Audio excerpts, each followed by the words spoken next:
Aleluya. Bendito Espíritu Santo. Señor, cambia nuestro corazón. Señor, toca nuestras vidas, toca nuestro espíritu, transforma nuestro interior, Señor amado. Necesitamos un nuevo corazón, porque muchas veces actuamos de acuerdo a nuestras emociones. Señor, y mientras aprendemos a dominar nuestras emociones, danos un corazón nuevo, para que nuestras emociones también estén de acuerdo a tu voluntad, Señor. Padre Celestial, transforma nuestras vidas. Necesitamos ser transformados y tocados por ti. Señor, te damos gracias por estar en tu casa en esta noche. Te damos gracias por estar en el mejor lugar donde podríamos estar, en tu presencia, reunido con tu cuerpo, Señor amado. Padre, te pedimos que tú bendigas nuestro corazón para que podamos recibir tu palabra en esta noche.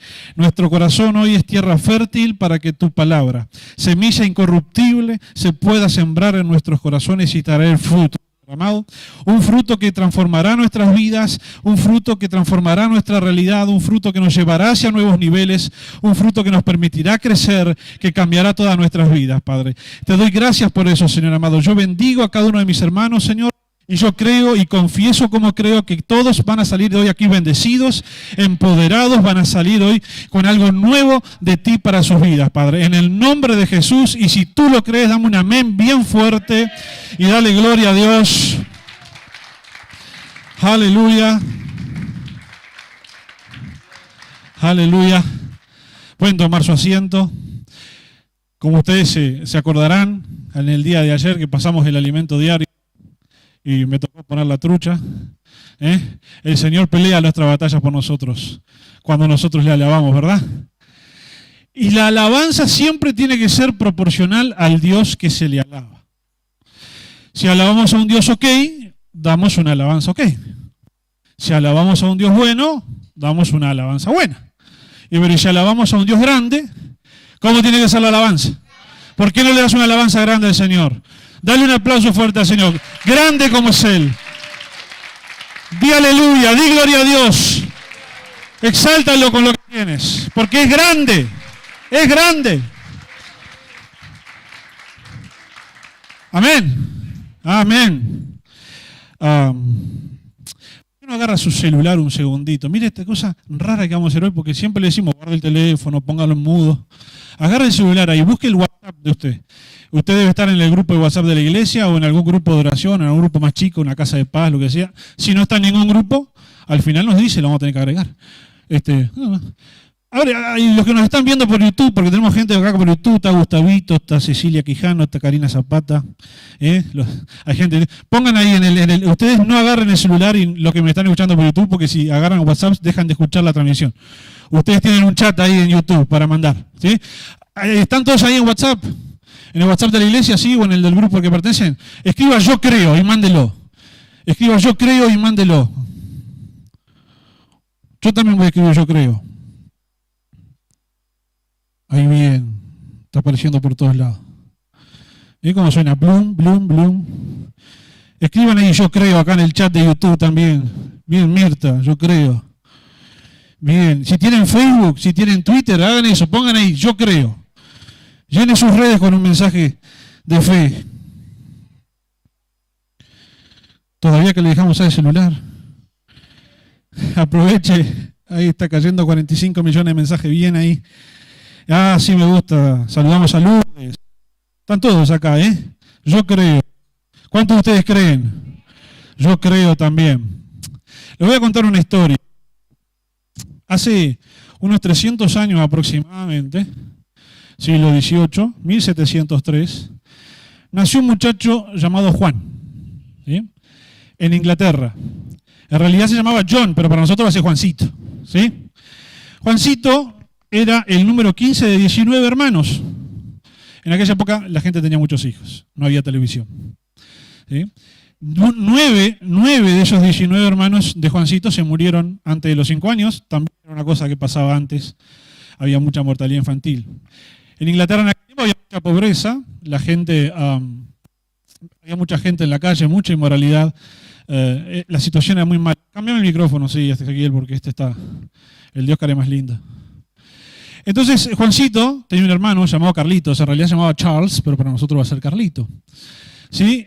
¿Qué hizo El papá de Juan y de Carlitos se llamaba Samuel, era pastor de la iglesia anglicana.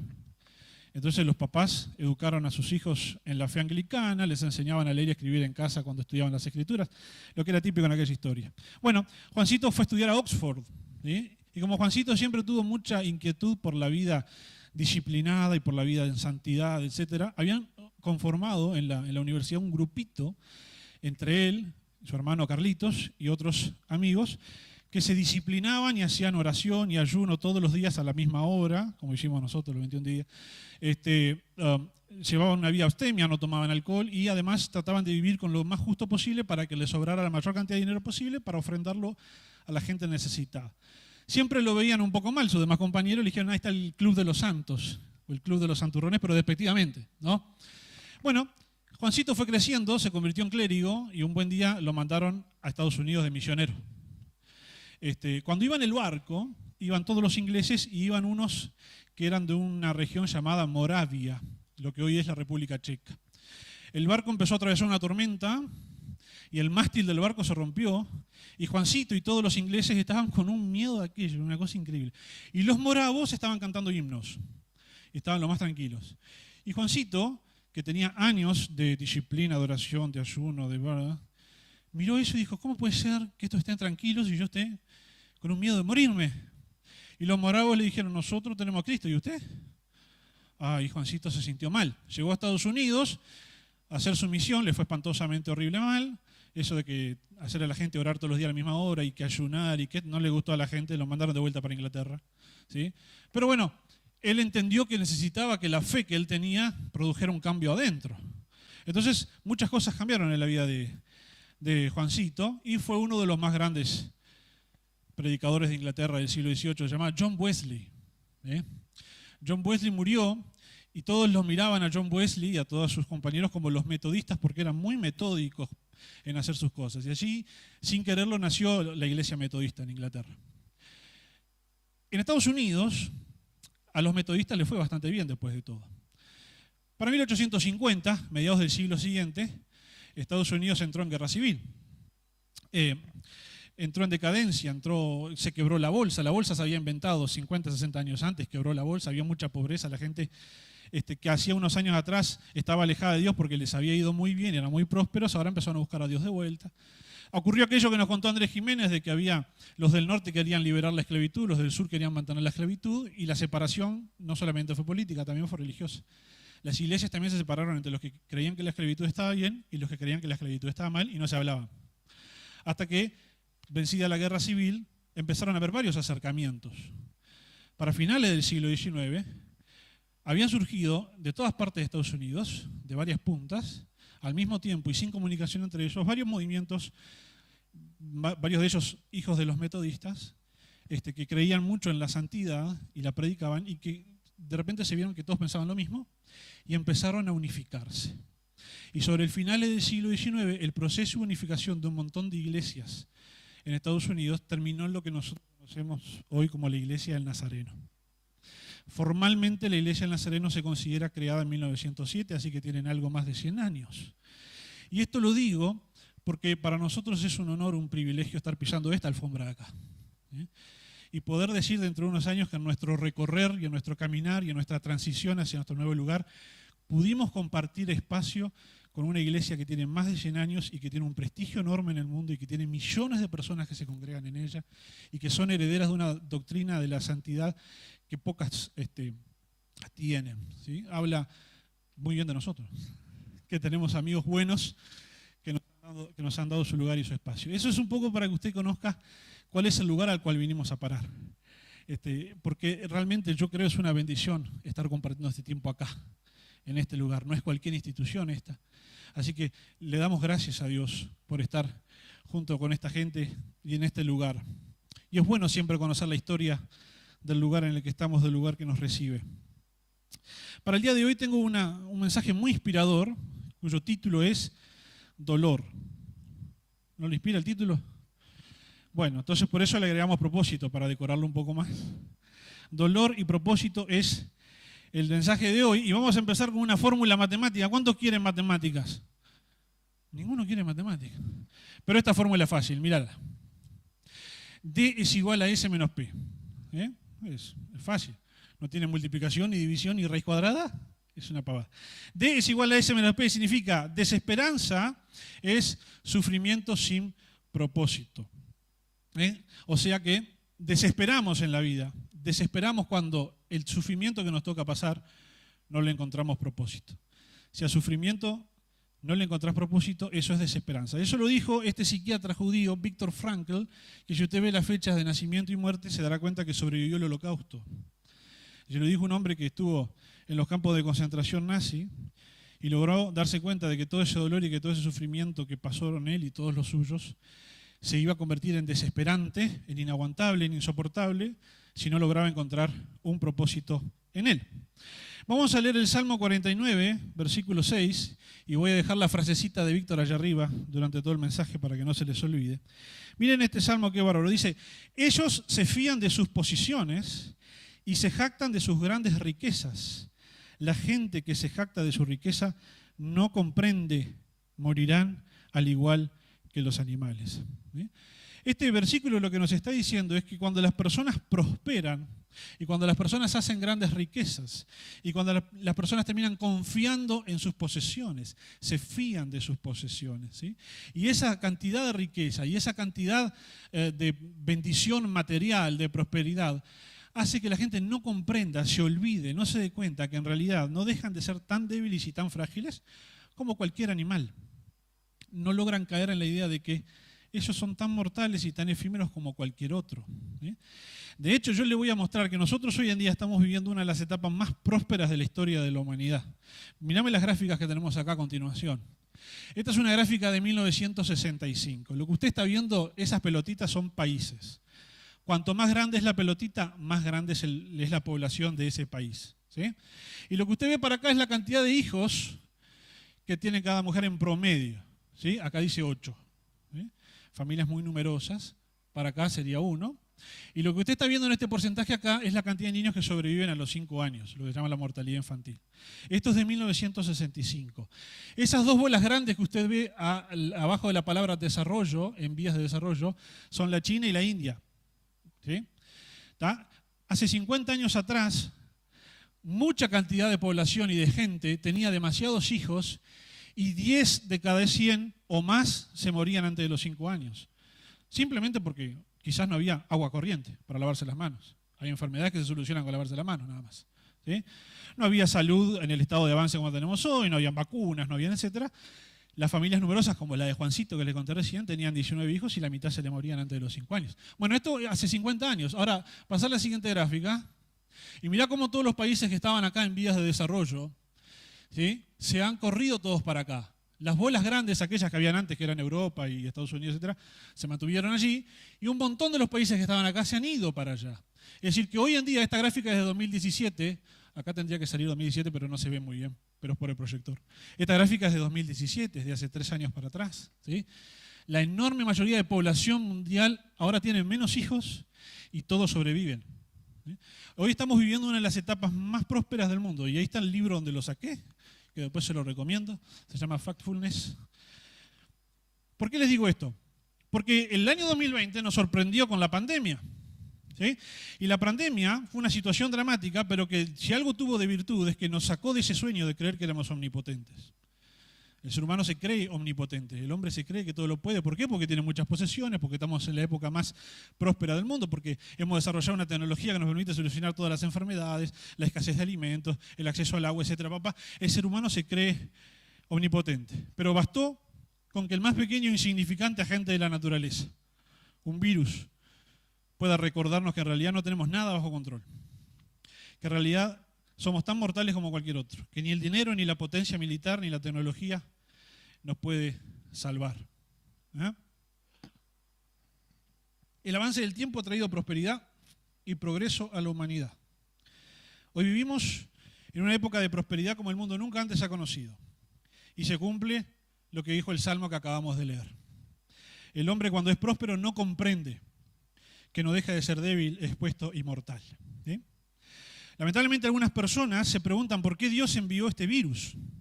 Y lo cierto es que en realidad Dios no envió ningún virus. Dios no es aliado del virus, Dios es aliado nuestro. ¿Cuánto dicen amén? Dios está de mi lado. Jeremías 29:11, que es el pasaje, uno de los más conocidos, dice: mis planes para ustedes solamente yo los sé, y no son para su mal, sino para su bien.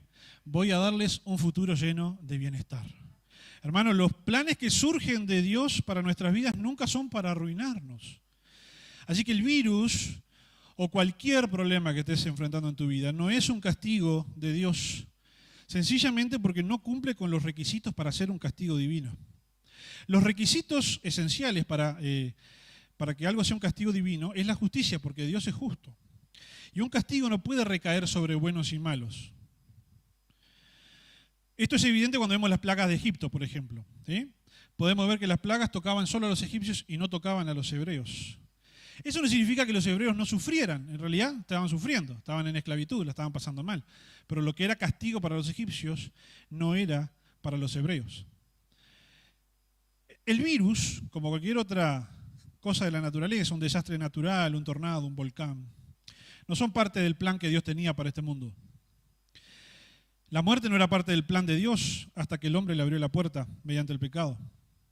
Al partir del pecado de Adán y Eva, la naturaleza del hombre es una naturaleza caída, al igual que los principios por los que evoluciona la naturaleza también han sido afectados por el mal. Y Dios, así como deja que el hombre ejerza su libertad, también ha permitido que la naturaleza evolucione de acuerdo a sus propias leyes. Ahora, el plan que Dios tiene consiste precisamente en desviar ese curso negativo y corregirlo. La victoria final de Dios sobre la muerte y el pecado supondrá un cielo nuevo y una tierra nueva, como dice Apocalipsis. Un lugar donde ni siquiera va a hacer falta el sol ni las estrellas, porque Dios mismo va a ser nuestra luz. De hecho, hay un evento bien particular en la Biblia, que es la caída de Sodoma y Gomorra. La caída de Sodoma y Gomorra no eran ciudades pacíficas, como algunos creen, sino que eran ciudades delictivas. Los habitantes de Sodoma y Gomorra secuestraban gente de sus alrededores para abusar de ellos en sus carnavales. Y las gentes que eran víctimas de eso, las mujeres que quedaban sin hombres, o los hombres que quedaban sin mujeres, o los padres que quedaban sin hijos porque habían sido secuestrados, clamaban a Dios por justicia. Y cuando Dios envía a sus ángeles para hacer justicia, rescata a los inocentes de Sodoma y Gomorra, que eran Lot y su familia, para que el castigo no caiga sobre justos. Y el castigo a Sodoma y Gomorra fue no avisarles que se venía un evento natural, una lluvia ácida compuesta de un tornado, y etcétera, que terminó enterrando la ciudad. ¿Sí? Pero para el que no iba el castigo, hubo aviso para poder sacarlo. Entonces esto es importante porque tenemos que saber diferenciar qué cosas de las que estamos sufriendo, de las que no nos gustan, si son realmente un castigo de Dios y no son. Aunque a veces tendemos a pensar que lo debe ser, pero no lo es. La razón es muy sencilla. Nosotros hemos pedido perdón a Dios por nuestros pecados. El Señor ha perdonado nuestros pecados. Entonces no hay razón para recibir castigo, porque el Señor Jesús recibió castigo en nuestro lugar. Entonces las cosas negativas por las cuales atravesamos no responden a un castigo de parte de Dios. El pecado tiene que ser castigado. Eso es un acto de justicia. Pero Cristo vino a morar entre nosotros para cargarse Él mismo el castigo de nuestros pecados. Entonces podemos decir que Cristo, al padecer Él mismo el dolor hasta lo más profundo, Él redimió el dolor. Cristo cambió el sentido del dolor y del sufrimiento humano. De todo sufrimiento, ya sea físico o moral, el sufrimiento o el dolor ya no es un castigo, ni siquiera es una maldición para nosotros. Gracias a lo que Jesús vivió y gracias a lo que Él sufrió, nosotros podemos ver al dolor de otra manera. Ya no tenemos que verlo como un castigo, como una maldición, sino como un acontecimiento de la vida del cual Dios puede hacer algo bueno. Del más profundo de los dolores, Dios sacó la salvación para cada uno de nosotros. Porque del más profundo de los dolores que el Señor Jesús vivió en su Calvario, de ahí el Señor sacó algo bueno, que es la salvación para nuestras vidas. Entonces, de todos nuestros dolores y de todas nuestras aflicciones, Dios va a hacer algo bueno para nuestras vidas. Eso es lo que yo creo. ¿Usted lo cree? Por algo usted dijo yo creo al principio. Si nosotros enfocamos nuestra mente en esa dirección, en la dirección de que Dios va a sacar algo bueno de cada una de nuestras situaciones dolorosas, ganamos doble. Primero, porque atravesamos la situación dolorosa de mejor manera. Y segundo, porque nos llevamos una bendición de ella. Por eso, entendemos algo de lo que dijo el apóstol Pablo en Hechos capítulo 14, versículo 22, que lo vamos a leer ahí. Pablo le está hablando a las iglesias de Listra, Iconio y Antioquía, que eran 3 ciudades. Y les dice esto, miren, en vez de invitarlos a que se escapen del dolor, a que eviten las situaciones dolorosas, le dicen, confirmando los ánimos de los discípulos, exhortándoles a que permaneciesen en la fe y diciéndoles, es necesario que a través de muchas tribulaciones entremos en el reino de Dios. Mire Pablo cómo confirmaba el ánimo de sus discípulos. Mire Pablo cómo exhortaba a sus discípulos a que permanezcan en la fe. Les decía, che, hace falta sufrir a veces. A veces es necesario sufrir. Y usted dirá, ¿por qué? No tiene lógica. Bueno, ahora vamos a ver si tiene lógica o no. Lo cierto es que Pablo nos dice que las tribulaciones son el camino para encontrarnos con el reino de Dios. Es necesario que a través de muchas tribulaciones entremos al reino de Dios. Lo que está diciendo Pablo es, en vez de ver el dolor, la tribulación, la tristeza, como una maldición, como un castigo, y encerrarte en la negatividad, hay que ver eso como una forma de acercarnos cada vez más a Dios, como una forma de conocer más a Dios. Y es bien interesante estudiar que cuando Pablo dijo esto, estaba saliendo de Listra, y cuando Pablo estuvo en Listra predicando, Dios lo usó poderosamente en el mensaje, en milagros, hacían sanidades. Y los habitantes de Listra pensaron que Pablo y Bernabé eran dioses, entonces quisieron ofrecerles sacrificios, empezaron a traer animales para rendirle culto a Pablo y a Bernabé. Los dioses vinieron en forma de hombres, dijeron. Y Pablo y Bernabé quisieron frenar esa herejía, esa profanación, explicándole que no, que esos eran hombres como ellos, nada más que nada que ver, y los habitantes se calentaron y los apedrearon. Y cuando yo digo que los apedrearon, usted no piensa en la piedra que tiramos cuando vamos al estadio al juez, cuando nos enojamos, no. Apedrear era hacer un agujero en el piso, tirar el cuerpo ahí y tirarle piedra de este tamaño, para que ya quede enterrado. Y usted dirá, ¿cómo es posible? ¿Cómo se entiende que un hombre que está sirviendo a Dios, que Dios lo está usando poderosamente en milagros, en prodigios, etcétera, termina apedreado? Que no es el sueño del apóstol, ¿verdad? Ni de ningún ministro, no. Que el Señor nos mande y uno está predicando y se levanta un paralítico y dice, ay, gloria a Dios, y después tengas una pedrada. No cierra por ningún lado. Pero eso le pasó al apóstol Pablo. Romanos 8:16. El Espíritu mismo da testimonio a nuestro espíritu de que somos hijos de Dios. Y si hijos, también herederos. Herederos de Dios y coherederos con Cristo. Gloria a Dios. Si es que padecemos juntamente con Él, para que juntamente con Él seamos glorificados. Hasta el Cristo estábamos bien. Hasta coheredero con Cristo veníamos bárbaros. ¿Sí? Pero acá dice, y fíjese lo que dice, si es que, o sea, todo lo anterior lo condiciona al hecho de que padezcamos juntamente con el Señor. Porque me encanta lo de ser hijo y me encanta lo de ser heredero y que las bendiciones y la prosperidad, amén, gloria a Dios. Pero a veces se logra a través de padecimiento. Así como el Señor padeció, también tenemos que padecer nosotros. ¿Por qué? Bueno, la razón muy sencilla, todo el mundo padece. Todo el mundo padece. Todo el mundo tiene problemas. Las aflicciones, los dolores, las dificultades forman parte de la estructura del universo. Todo el mundo lo sufre. Entonces, si todo el mundo sufre, nosotros tenemos que ser diferentes al mundo. Nosotros como hijos de Dios, que también nos va a tocar padecer, como a todo el mundo le toca padecer, tenemos que ser diferentes al mundo. Nosotros vivimos en una cultura que busca escaparle al dolor, que no acepta la posibilidad de que haya que atravesar dificultades en la vida. Vivimos en una cultura que entrona al placer y al entretenimiento como los valores supremos, que hace de la búsqueda del entretenimiento la razón para vivir. Y que se entienda bien, no estamos diciendo que no hay que gozar de placeres o que no hay que divertirse, pero hacer eso, el valor supremo y lo primero en la vida de las personas, eso es una perversión, eso es invertir los valores. Le voy a recomendar un libro, porque yo sé que a ustedes les gusta leer, que es La civilización del espectáculo de Vargas Llosa. Y ahí el autor describe la sociedad de hoy de la siguiente manera. Un mundo de entretenimiento en el que la diversión tiene la primacía, la cultura se banaliza y el periodismo difunde chisme antes que información. ¿No es verdad que estoy así? ¿No es verdad que ustedes se enteraron que el presidente surfió, se bajó de la camioneta sin remera? ¿No se enteraron todo? Todo chisme.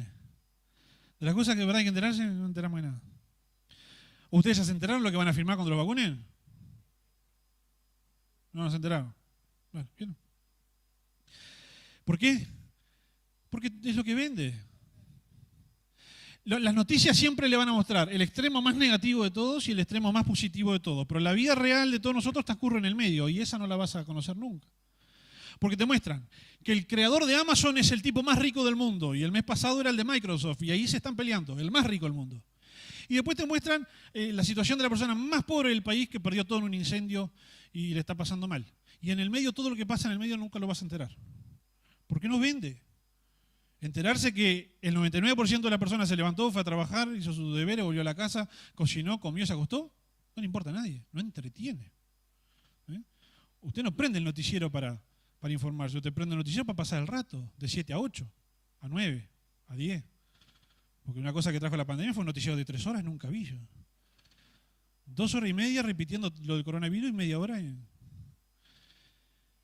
Y esto es así porque la industria de la diversión es muy necesaria. Es muy necesaria para olvidar todo lo que perturba y todo lo que angustia.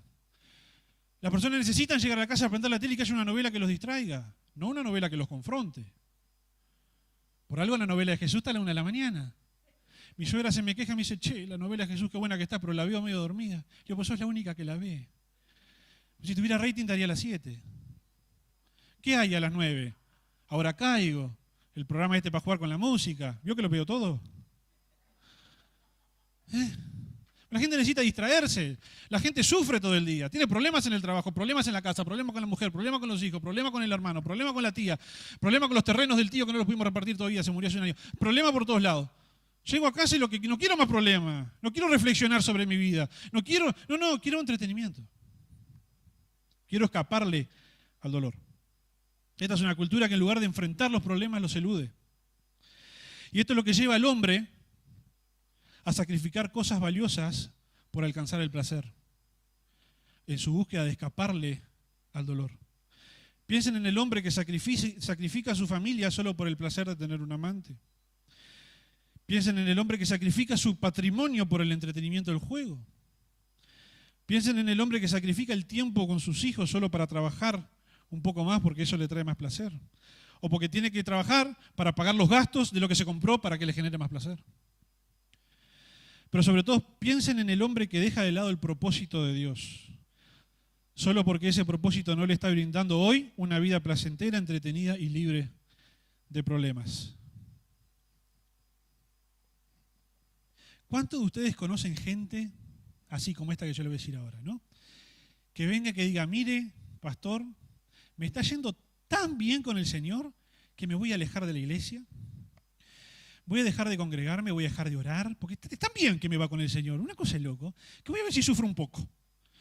No voy a venir mal a la iglesia, los sábados no vengo mal a la reunión de jóvenes, me voy a bailar, me voy a involucrar con la primera que encuentre y me voy a vivir con ella. ¿Sí? Y si la embarazo antes de tiempo no importa, si me deja por otro y me rompe el corazón, vamos a sufrir un rato, y si me llevo una sífilis de regalo, eso es lo que estoy buscando. ¿Alguno conoció a alguien así? En realidad, lo que pasa siempre es que las personas se acercan y nos dicen que han dejado de venir a la iglesia, precisamente porque lo que estaban atravesando, el dolor de lo que estaban atravesando, los problemas, lo han alejado. Porque no han encontrado todavía una solución o un escape al problema. Estando en la iglesia, entonces no vienen más. Entonces buscan otra salida, otra alternativa. Pero nadie se aleja del Señor porque la está pasando bien. Nadie. Yo no he conocido a nadie que venga y me diga, voy a dejar de venir a la iglesia porque me está yendo tan bien que quiero sufrir un poco, para ver cómo se siente el otro, ¿no? Nadie. De hecho, y no podemos culpar a la gente por eso. La gente está pasando mal. Y han llegado al umbral, al límite de lo que pueden soportar, y buscan otros caminos, otras alternativas. Buscan algo para escapar de la situación.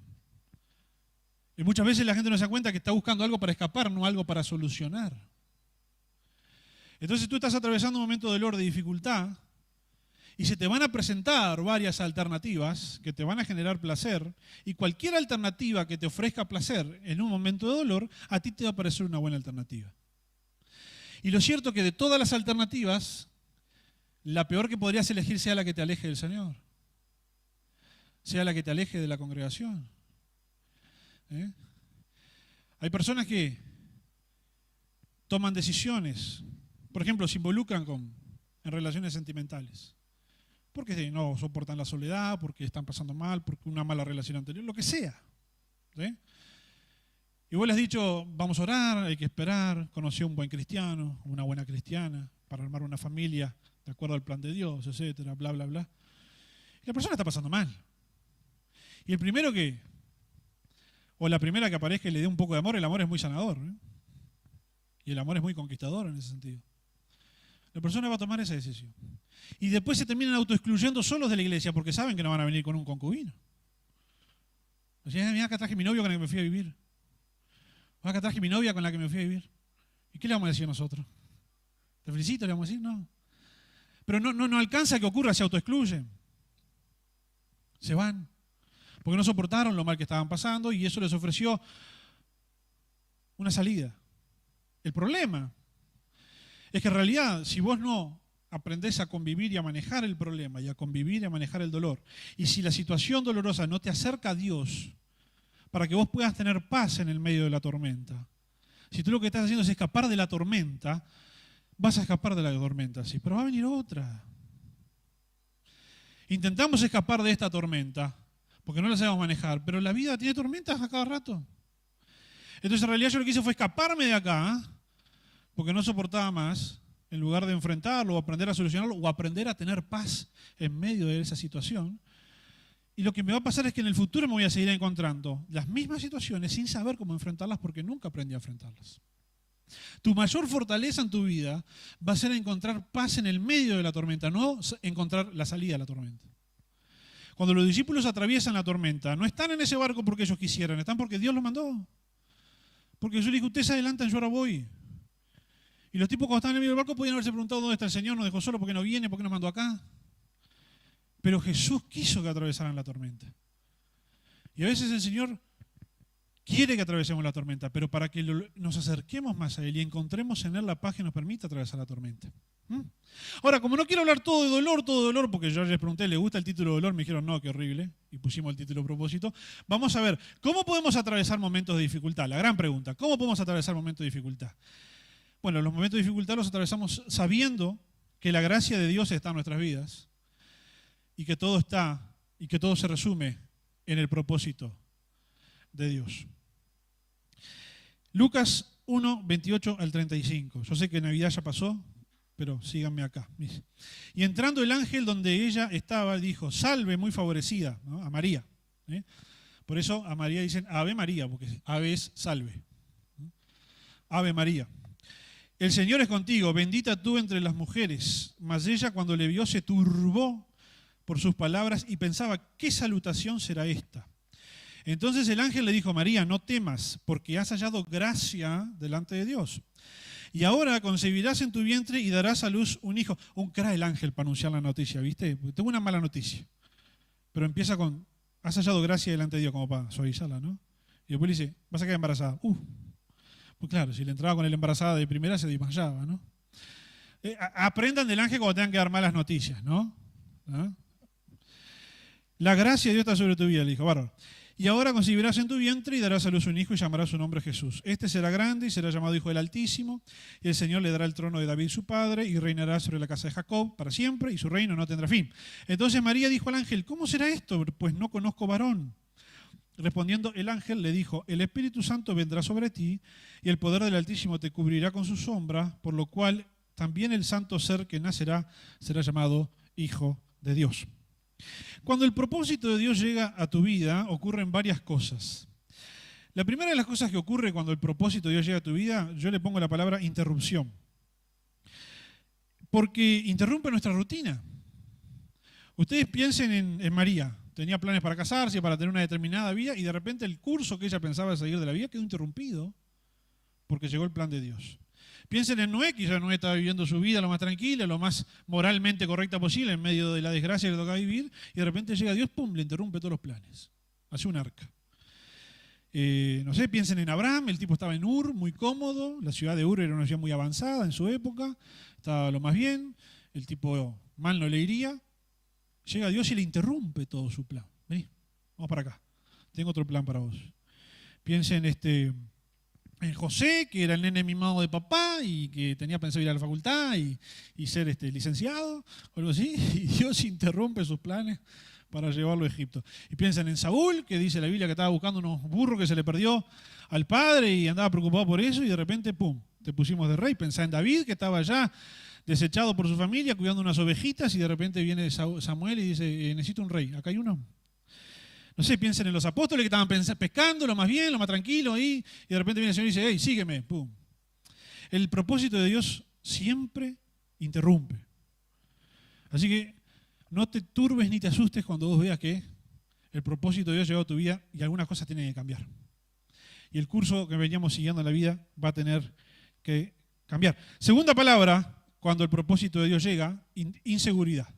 Dice que María se turbó por las palabras que el ángel le dijo. Y lo cierto es que cuando vamos descubriendo el propósito de Dios, porque el propósito de Dios es una cosa que uno lo va descubriendo, ¿verdad?, en el tiempo. Salvo algunos pocos privilegiados que viene el ángel mismo y le dice, mira, es este, ¿no?, de entrada. Pero por lo general lo vamos descubriendo. Y cuando vamos descubriendo el propósito de Dios, también vamos descubriendo que el propósito de Dios es bastante más grande que lo que uno podría manejar. ¿Sí? Y fíjate que un pastor de ovejas es rey, está bravo. Y para Noé, que no sé qué oficio tendría Noé, pero ponerse a construir un barco más grande que el Titanic, también estaría bravo. Por lo general el propósito de Dios siempre supera lo que vos podés manejar. Que vengan a María y le dijeran, mira que vas a quedar embarazada antes de casarse, también era una cosa difícil de manejar. Por eso inseguridad, turbación. ¿Sí? Y ahí empiezan las preguntas. Si lo voy a poder lograr. Imagínense a Noé preguntando, ¿sabría hacer este barco y que no se hunda? Imagínate a Abraham llamado a tener hijos, ¿cómo hago? Imagínate a José en la cárcel, ¿cómo salgo acá para cumplir el propósito de Dios? Etcétera, etcétera. Así que lo primero es interrupción, lo segundo es inseguridad. Lo tercero son los hechos. Después vienen los hechos. Siempre que el propósito de Dios viene a nuestras vidas, se encuentra con hechos, con situaciones reales que te rodean y que aparentan ser un obstáculo. Por ejemplo, acá vamos a ver una lista de los hechos que contrastan con el llamado de Dios. Abraham tenía el llamado de ser padre de una nación, y Sara, ¿cómo era? Estéril. María tenía el llamado de ser la madre de Jesús, y era ¿qué? Virgen. Es decir, cada vez que el propósito de Dios viene, vos le vas a encontrar algo tuyo por el cual no se puede. Siempre vas a encontrar un problema por el cual no se puede avanzar. Siempre un obstáculo. Y que es real, porque era real que Sara era estéril. Y era real los problemas que se le venían a María si llegaba a quedar embarazada. Además María dice, ¿y cómo si soy virgen? ¿Sí? Pero aún así, con eso superado, después era un lío enorme. Siempre que miremos a nuestro lado vamos a encontrar obstáculos que no nos permiten avanzar. Pero el secreto está en lo que el ángel le dijo a María, la gracia de Dios está sobre ti. La gracia de Dios está sobre ti. Entonces, si tú confías en la gracia de Dios, va a ser posible. Ahora, tenés que prestar atención, porque el ángel no le responde a María hablándole acerca de su situación ni acerca de sus obstáculos, sino que le respondió hablando acerca de quién iba a estar con ella. Miren lo que le responde el ángel. El Espíritu Santo vendrá sobre ti y el poder del Altísimo te cubrirá con su sombra. No le habló del problema. El ángel no se concentró en el obstáculo. Lo mismo pasó con Gedeón. Muchos de ustedes recordarán la historia de Gedeón, Jueces 6:12. Dice, y el ángel de Jehová se le apareció y le dijo, Jehová está contigo, varón esforzado y valiente. Más o menos lo mismo que le dijo María. Porque como que tienen el mismo discurso los ángeles. Como ya tiene una tarjetita, Dios los manda y dice, tenés que mandar a decirle propósito, ¿cómo no? Casa la tarjetita y va. Porque los actos, miren, son idénticos los actos. El Señor se aparece y saluda declarando bendición sobre la persona. María, Gedeón, lo mismo. A María le dijo, llena eres de gracia, eres favorecida. A Gedeón le dijo lo mismo, Dios está contigo, varón esforzado y valiente. Y sigue, versículo 13. Y Gedeón le respondió, Señor mío, si Jehová estuviera con nosotros, ¿cómo nos va? Mire todo lo que nos ha pasado. ¿Por qué nos ha sobrevenido todo esto? ¿Y dónde están todas sus maravillas que nuestros padres nos han contado diciendo, ¿no nos sacó Jehová de Egipto? Y ahora Jehová nos ha desamparado y nos ha entregado en manos de los madianitas. El diálogo sigue igual que con María. ¿Sí? Gedeón tenía asumido que el mal que estaba atravesando era un castigo de Dios. ¿Sí? Si Dios estuviese con nosotros, esto no nos estaría pasando, razonó Gedeón. Cuando en realidad eso le estaba pasando porque ellos se habían alejado de Dios. Pero por lo general eso nos pasa, nos olvidamos, nos alejamos de Dios y pues, ay Dios, ¿por qué me hace pasar esto? Gedeón sabía eso. Porque en su misma casa la Biblia dice que el padre tenía unas estatuitas, unos San Antonio, unas cositas. O sea, despedito San Jorge. Pero en medio del dolor Dios aparece, interrumpe la vida de Gedeón que hasta ese momento se dedicaba a esconder trigo, y le trae el propósito. Y mire lo que le dice el ángel.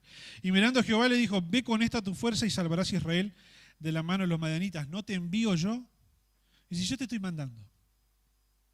Enseguida Gedeón mira a su alrededor, ¿sí? Ve la realidad, va a sacar los hechos de abajo de la manga y se los va a presentar a Dios como si yo no supiera. Entonces le respondió, Señor mío, ¿con qué salvaré yo a Israel? He aquí que mi familia es pobre en Manasés y yo el menor de la casa de mi padre. Todo mal. La familia era pobre y encima era más chico todo. No pegaba una, pobre Gedeón. ¿Sí? Y muchas veces nosotros cuando oramos al Señor, cuando conocemos el propósito que Dios tiene para nuestra vida, nuestra oración siempre es con lo que creemos que Dios no va a poder usarnos. Con nuestros obstáculos, con nuestras debilidades, con nuestras... Señor te llama a predicar, pues tengo pánico escénico. ¿Cómo voy a predicar? ¿Eh? Pues soy tímido, no sé cómo hablarle a la gente. Como que si yo no supiera que sos tímido, antes de llamarte. Se le escapó. Menos mal que le avisaste. ¿Eh? Nuevamente, ¿qué hace Dios cuando el hombre le presenta todas esas dificultades? Dios no habla de los obstáculos. Dios no está interesado en tener una charla contigo acerca de todos tus problemas. Dios no está interesado en perder tiempo a hablar contigo de tus debilidades, de lo que a ti te sale mal, de tus fracasos. No está interesado en eso. No viene a hablar acerca de eso. A Dios no le importa si sos pobre, si la familia tuya es pobre, si sos el más grande, si sos el más chico. Porque para Dios nada de esas cosas son un problema. Amén. Mira lo que le dice el Señor. Ciertamente yo estaré contigo y derrotarás a los medianitas como un solo hombre. La clave es que esto no se trata de lo que tú eres, esto se trata de con quién tú caminas. El asunto acá no es lo que tú eres ni lo que tú tienes. El asunto acá no son tus recursos ni tus obstáculos. El asunto acá no son tus debilidades ni tus fracasos. El asunto acá es que Dios está contigo. ¿Cuántos creen que Dios está contigo? Por eso dijeron, yo creo al principio. Yo también creo que el Señor está conmigo. Es bien interesante ver que cuando Dios se comunica con el hombre, nunca hace hincapié en sus debilidades, sino que hace hincapié en sí mismo y en lo que Él puede lograr a través de nosotros. Me encanta cómo termina el diálogo con María, y ojalá estas sean las palabras que nosotros tengamos siempre en nuestra boca. Lucas 1:37. El ángel está hablando y le está diciendo lo que va a pasar y le remata diciendo, porque no hay nada imposible para Dios. Entonces María dijo, he aquí la sierva del Señor, hágase conmigo conforme a tu palabra. Y parece que eso era todo lo que el ángel precisaba escuchar, porque después de ahí se fue. En el momento en que María entendió que no hay nada imposible para Dios, respondió con una declaración que es en sí misma la definición de un adorador. He aquí la sierva del Señor, hágase conmigo conforme a tu palabra.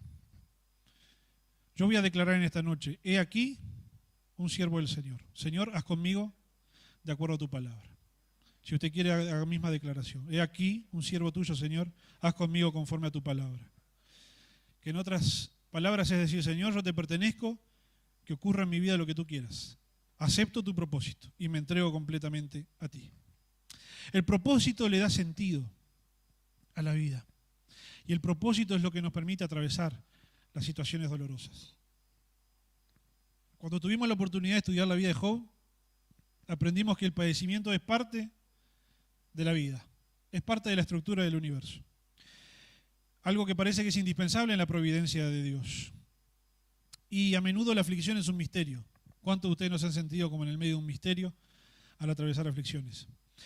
Los misterios de la vida no se resuelven acá abajo, con la razón. No se resuelven discutiendo, ni pensando, ni razonando. Los misterios se resuelven arriba, con el plan de Dios, con el propósito de Dios.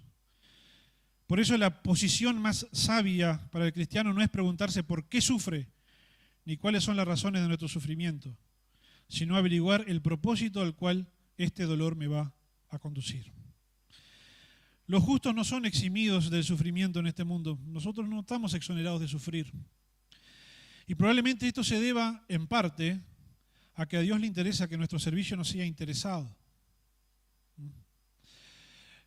Porque esa fue la tentación con la que el diablo le vino a Job. Le dijo a Dios, si no lo protegieras tanto no te serviría. Está tan próspero que por eso te sirve.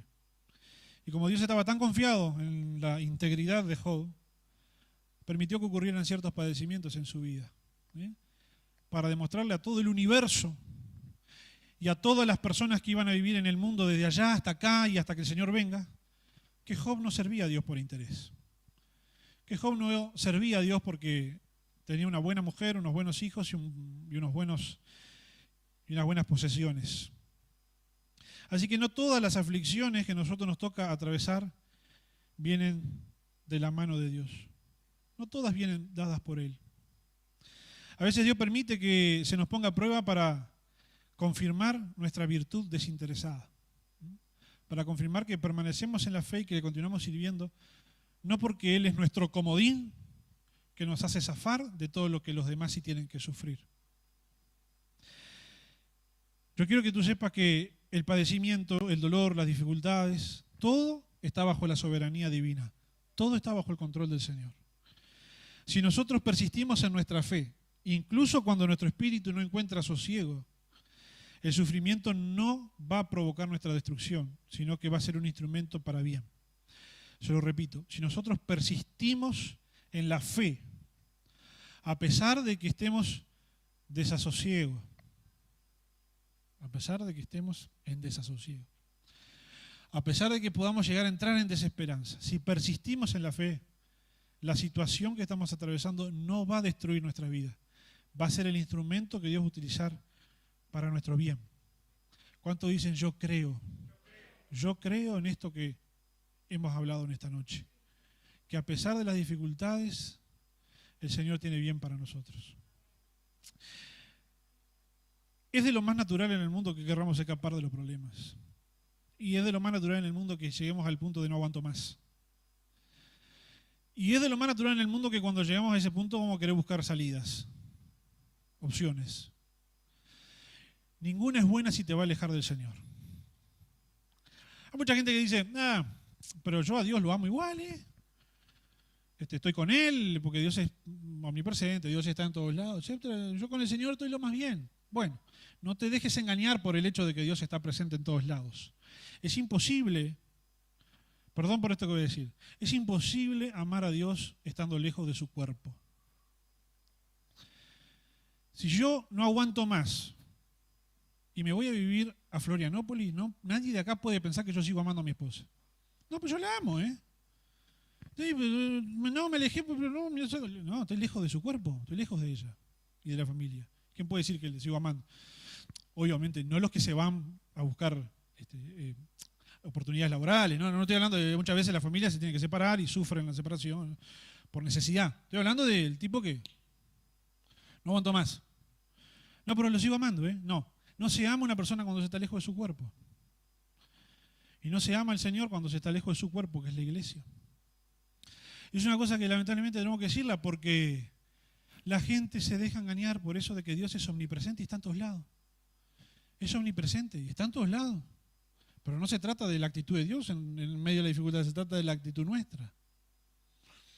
Y mire que no se lo está diciendo alguien que está en la cómoda. Muchas veces a nosotros nos encantaría. Yo a veces le digo a mi señora, qué lindo sería mudarnos a Tanganica. ¿Ustedes conocen Tanganica? Sí, ahora se llama Tanzania, pero antes se llamaba la República de Tanganica, al lado del lago de Tanganica, allá en África Oriental. Todo el mundo, nadie sabe que existe, pero todo el mundo dice, me quiero ir a Tanganica, ¿no? Le digo a mi señora, ¿por qué no nos vamos a Tanganica y empezamos de cero de vuelta, que no nos conoce nadie? ¿No? A veces cuando uno está medio abrumado por los problemas de uno, los de los demás, etc. Eso hacíamos antes. Porque uno pasa por etapas de inmadurez en la vida. De hecho, nosotros llegamos a esta iglesia queriendo llegar a un lugar donde no nos conozca nadie, ¿verdad? También escapando de no saber manejar las cosas. Pasa que cuando empezamos a buscar iglesia dijimos, pero ¿cómo sabemos que la iglesia es buena? Entonces dijimos, bueno, pero vamos a la iglesia donde van fulano y mengano, amigos nuestros que se congregaban acá, que sirvieron al Señor muchos años acá. Debe ser buena, porque si fueron ellos para ahí, éramos todos de la misma iglesia, se fueron yendo de a uno. Si se fueron todos para ahí, debe ser buena. ¿Está? Y como era la época que había reuniones de mañana y de tarde acá, dijimos, ¿ellos a qué horario van? Van de tarde, bueno, vamos mañana. No queremos usarnos con nadie, nadie nos conozca. Con tanta mala suerte que estamos un día allá en la calle Colonia, sentados esperando que empiece el culto, y se me acerca uno, ¿viste? Y me dice, che, ¿vos sos cristiano? Y yo, qué mala suerte.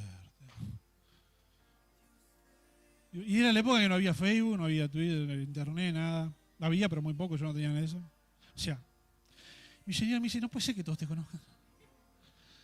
Y yo, sí, soy European, ¿vos quién sos? Yo soy Juan José. Sí, bueno, mucho gusto conocernos. Nos conocíamos por correo electrónico. Él mandaba reflexiones y yo respondía. A veces teníamos un diálogo bastante fluido, pero nunca nos había visto la cara. Y justo venía para acá. Y yo, no puede ser, no quiero que me conozca nadie, ninguno que me conoce. Pero bueno, son cosas que pasan en la vida. Después aprendemos a no escapar de los problemas y las dificultades y buscar al Señor y que ella nos acerque y que encontremos en Él la paz que necesitamos para persistir arriba de la barca en medio de la tormenta. Vale hacer alguna aclaración en estos tiempos que vivimos para que nadie malinterprete. Por ejemplo, no estamos hablando de que alguien tenga que aguantar una situación de violencia, ¿no? Si una mujer está sufriendo violencia en su casa, no tiene que andar aguantando, se tiene que ir. No se debería ir con un amante, ese es el tema. La diferencia. ¿No? De todas las decisiones que se te van a aparecer para salir del dolor, nunca elijas la que te aleja del Señor. Amén. ¿Qué le parece si nos ponemos de pie para orar, para entregar delante del Señor este mensaje?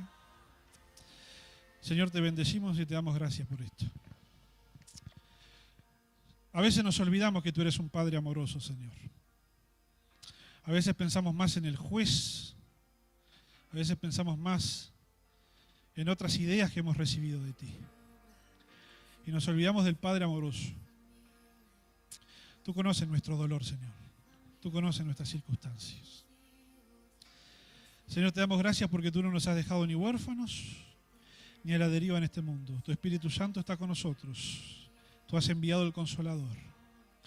Señor, y la vida está llena de dificultades para todo el mundo. Sería en vano querer escapar de ellas. Sería en vano querer escapar de las situaciones dolorosas, de los padecimientos. Todos sufren en este mundo. Lo bueno es que cuando te tenemos a ti, Señor, podemos transformar el dolor en bendición. Porque tú viniste a redimir todas las cosas, a darle otro significado a todas las cosas. Que de pronto lo que a mucha gente desespera, le hace daño, los arruina, para nosotros es una fuente de bendición. Señor, yo en esta noche yo creo y confieso, así como yo creo en el corazón, que de todas mis situaciones dolorosas tú vas a hacer nacer una bendición para mi vida. Señor, yo creo en eso. Tu palabra lo dice. Y tu palabra dice que hay que creer y que hay que confesarlo, para que mi espíritu lo escuche, para que mi alma lo escuche. Como decía el salmista, que le hablaba a su alma y le decía, ¿por qué te abates dentro de mí? Todavía tengo que alabar al Señor. Y en los momentos de dificultades, en los momentos de tristeza, de dolor, por eso cantamos, dame un nuevo corazón, Señor.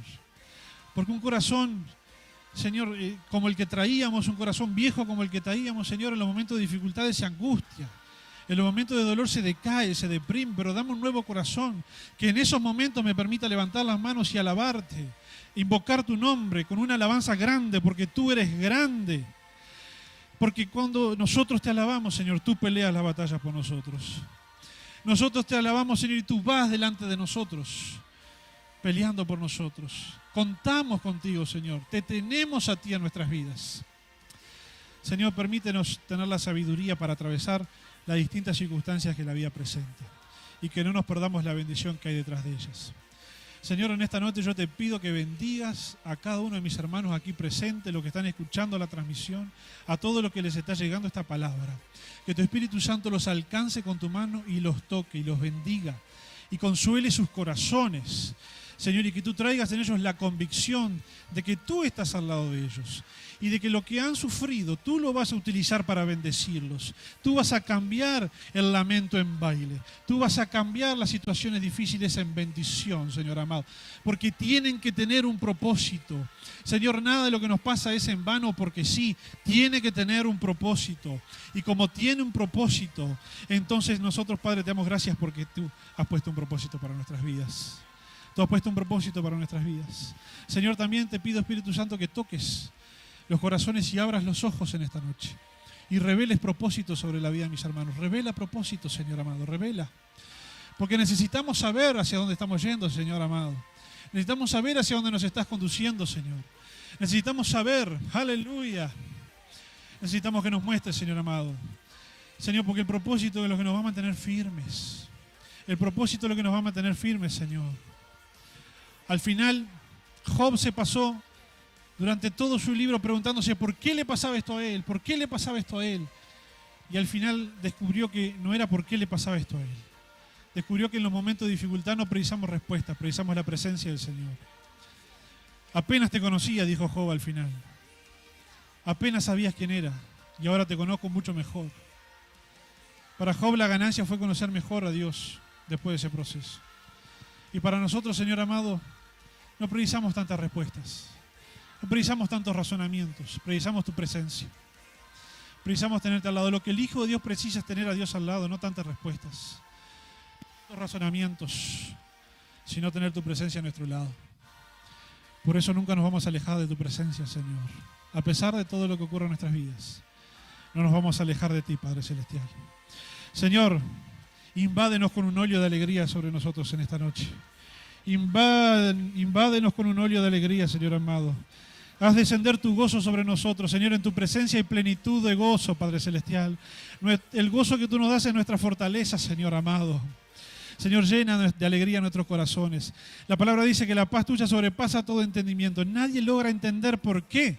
¿Por qué tenemos tanta paz en medio de las dificultades? Porque tú nos das esa paz. Señor, en los momentos de dificultades que podamos entender que lo que tenemos que hacer no es buscar salidas, es buscarte a ti. No es buscar escapes, es buscar tu paz. Señor, en el nombre de Jesús, te exaltamos, te alabamos porque eres grande, Señor, y estás junto con nosotros. Gracias, Padre, por todo eso. Señor, yo creo, Padre Celestial, en ti. En el nombre de Jesús. Amén.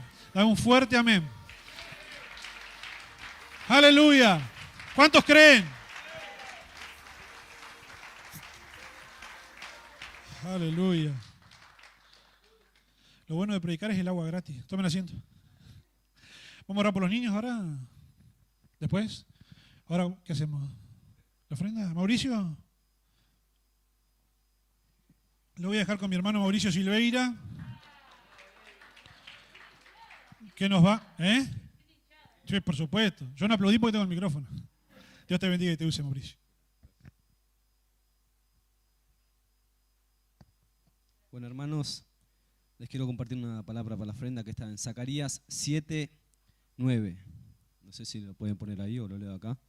Bien, dice: así habló Jehová de los ejércitos, diciendo: juzgad conforme a la verdad y haced misericordia y piedad cada cual con su hermano. Y también vemos en otro lado también cuando el Señor le dice que si algún hermano tiene algún conflicto contigo o te ha hecho algo, que tú vayas y perdones y después traigas y presentes la ofrenda. Muchas veces nosotros venimos a la casa del Señor y venimos a ofrendarle con un corazón que no le agrada a Dios y no nos damos cuenta. Y ese hermano que dice, ve y perdónalo, muchas veces esa persona puede ser Dios. Muchas veces nosotros le estamos quitando lo que es de Dios, de lo que le pertenece a Dios, y no nos damos cuenta. Muchas veces nos mentimos a nosotros mismos diciéndole: Señor, no te diezmo hoy, te diezmo la semana que viene. Pero cuando nos pasa algo, no le diezmamos y nos mentimos. Y a eso, Señor, le duele el corazón. Si a nosotros nos duele cuando vemos algo o queremos comprarle algo para un hijo y no podemos por la situación, a nosotros nos duele. Imagínense el corazón del Señor viéndonos que nosotros le mentimos a Él, sabiéndonos que tenemos la bendición, porque Él dijo que nos bendice. Muchas veces nos mentimos a nosotros porque pensamos que venir a ofrendar está bien, tenemos que venir a ofrendar la plata, pero también ofrendar nuestro tiempo a Dios. Porque nosotros trabajamos y estamos ofrendando nuestro tiempo. Pero no quiere decir que solo tenemos que venir a traer la plata para que nos vean los demás, sino que tenemos que ofrendarle nuestro tiempo en el trabajo, en las obras del Señor. Yo pongo un ejemplo en la obra de Ipusa que se está haciendo allá. Con tan solo de barrer, de agarrar una escoba, el Señor está viendo lo que vos estás haciendo. Y ahí es cuando el Señor te dice: en poco me has sido fiel, y en mucho te pondré. Ahí es cuando el Señor te ve. Porque el Señor, muchas veces a los que no tienen trabajo le decimos: Señor, dame un trabajo. Pero si el Señor te da ese trabajo y no lo sabes cargar con eso, te vas a apartar de la presencia de Él. Por eso el Señor te da: en lo muy poco me has sido fiel. Si vos sos fiel en lo poco, Señor, no tengo el trabajo, pero lo que tengo te doy. El Señor lo está viendo y el Señor te lo va a recompensar, porque el Señor no te va a dar algo que vos no lo puedas soportar. El Señor nos conoce a todos, pero nosotros no nos conocemos a ninguno de nosotros. Ni nuestras madres que nos crió no nos conocen a nosotros. El Señor es el que conoce nuestro corazón. Así que, hermanos, pidámosles perdón si hemos pensado en esa manera, si le hemos robado a Dios. Porque dice, el que sabe hacer la verdad y no la hace, le es contado por pecado. Si sabemos que tenemos que venir a diezmar y sabemos que la bendición está y no lo hacemos, es contado por pecado. Aún sabiendo lo que tenemos que hacer. Arrepintámonos de eso y pidámoslos perdón al Señor o quizá a algún hermano que les ha hecho algo, alguna ofensa o algo. Muchas veces le hacemos promesas a Dios y no las cumplimos. Eso también está ahí. Porque muchas veces decimos, Señor, bendice mi familia, bendice mi trabajo, gracias por mi trabajo. Señor, si tú me das esto, yo te prometo tal y tal cosa, pero no lo cumplimos. Porque muchas veces nos olvidamos y a eso el Señor no le agrada. Porque el Señor es un Dios de pacto y si Él lo dice, Él lo cumple. Y nosotros si lo decimos tenemos que cumplir. No tenemos que decirle, Señor, esto y no lo hacemos. Porque eso acarrea maldición para nuestra vida. Dice que de la obediencia trae la bendición. Tenemos que ser obedientes. Como dice en Malaquías 3:10, traed los diezmos al alfolí y haya alimento en mi casa. Y dice que el Señor derramará bendición, pero tenemos que creer. Ahí está la falla de nosotros, que muchas veces creemos en Dios, pero no le creemos a Él, no le creemos a su palabra. ¿Por qué? Por la situación, como dice, por la situación que nos acarrean, por la situación que estamos pasando, por las escasez, quizás que están pasando algunos, quizás que están pasando por alguna situación y decís, Señor, ¿por qué me pasa eso? Y no decimos, ¿para qué me pasa esto? Porque el Señor te está haciendo madurar, te está haciendo crecer para lo grande que va a venir para tu vida y ahí vos podés soportarlo. Bueno, hermanos, quería compartirle eso y vamos a orar. En el nombre de Jesús los invito a levantarse o siéntense como sientan la libertad. Bueno, Padre, te damos gracias, Señor amado. Gracias, Señor, porque tú nuevamente, Señor, nos invita a poder, Señor amado, perdonarnos, Señor, perdonar a nuestros hermanos, Señor. Pero Padre, ante todo, Padre, te pedimos perdón a ti, Señor amado. Si te hemos fallado, Señor, si te hemos prometido algo y no lo hemos cumplido, Padre, perdónanos, Señor amado. En el nombre poderoso de Jesús, Señor, Padre, que sea tu amor sobre nosotros, Señor. Que seas tú, Señor, dándonos ese nuevo corazón, Señor amado. Humillado, Señor, a tu presencia, Señor. Obediente a ti, Señor amado. En el nombre poderoso de Jesús, te damos gracias, Padre Celestial. Gracias por, Señor, porque tú desatas y tú derramas bendición sobre nuestra vida, Señor. Aún nosotros, Señor, siendo pecadores, Señor amado, haciendo las cosas mal delante de ti, tú ahí estás con tu amor, Señor, para darnos. Gracias te damos, Padre Celestial. En el nombre de Jesús, Señor. Padre, bendice, Señor, a cada trabajador que está en este lugar, Señor. Bendice a las empresas que están y las que han de venir, Padre Celestial. En el nombre por eso Jesús, bendice a los jubilados, Padre. Declaramos que el sueldo sube, Señor, de los trabajadores, Padre, sobrenaturalmente, Señor, porque sabemos que tú eres un Dios, Señor, de lo sobrenatural, papá. En el nombre por eso de Jesús, Señor. Gracias, Señor, porque tu palabra dice, Señor amado, que no va a faltar comida en nuestras alacenas, Señor amado. En el nombre de Jesús, que vas a rebosar de bendición sobre nuestra vida. Tomamos esa palabra para nuestra vida, Señor amado, y para nuestra familia, Señor, y nuestra economía. En el nombre poderoso de Jesús, Señor, te damos gracias, Padre amado. En el nombre de Jesús, amén y amén. Gracias, Señor Jesús.